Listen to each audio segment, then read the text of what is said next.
One of the things that I was really fascinated by after our first conversation was how passionate people were in the comment section and also messages and stuff that I got, and then further conversations about longevity that I've had over the last couple of years. Do you notice this sort of within the longevity community that it's quite a animated group? Why do you think that is? Well, it's certainly growing. The number of people that are into this and excited by it, and the number of people who've now read my book, it's going to be close to 1 million by now across the world in 20 languages, which is really mind-blowing Ridiculous. that Yeah. happened. So there is this zeitgeist, or you could call it a mega trend of people caring about their bodies and realizing that aging is the pace of aging is in our own hands. I like to say 80% of it is based on studies of twins. But yeah, they're very enthusiastic, and we're getting more and more enthusiastic because the technologies and the discoveries and the knowledge about how to slow down and even reverse aging are coming out fast and furious. And I'm trying to read them, sort through them, and give the best of them out to the public on social media. But it's head spinning what's happening. This paper that we published in December in Nature, which I have a copy here. I'm pretty excited. We got the cover. So here we go. Turning back time, reprogramming retinal cells can reverse age-related vision loss. This is this thing that you did in mice whose retinas you'd crushed, right? And then you...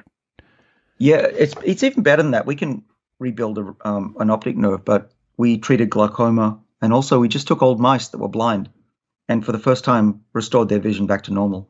So what this tells you is you can reset the age of a tissue without any issues, that tissues that are old and we think are gone are recoverable. And so what this tells us is that aging, first of all, there's a backup copy of the information to be young again, stored in our bodies somewhere. We are looking for where it is. But there is a reset switch that we found. And that as long as you know the trick, it's really easy. Any student, even a high school student, could do this experiment. Preferably not on their parents, but it's not that hard once you know. And I think we've reached a turning point in being able to control the pace of aging. In my lab, we can accelerate aging in a mouse. We can reverse it.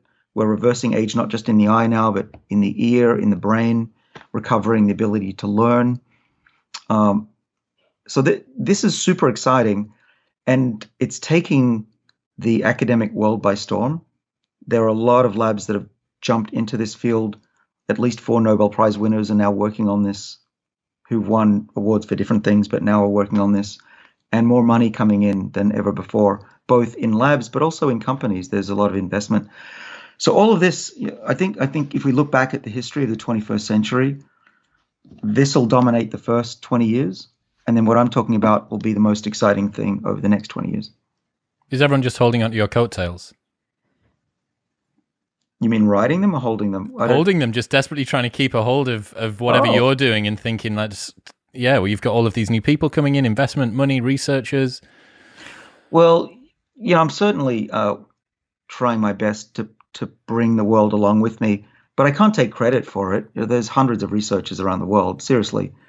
And they don't go on podcasts, so you don't hear about them as much. But they're there, and they've worked really hard, and they're brilliant. And when we get together, it's an amazing synergy because often we're working on different pieces of the puzzle, and they're finally coming together into one single hypothesis that hopefully can explain why we age. And as I wrote in my book, why we don't have to.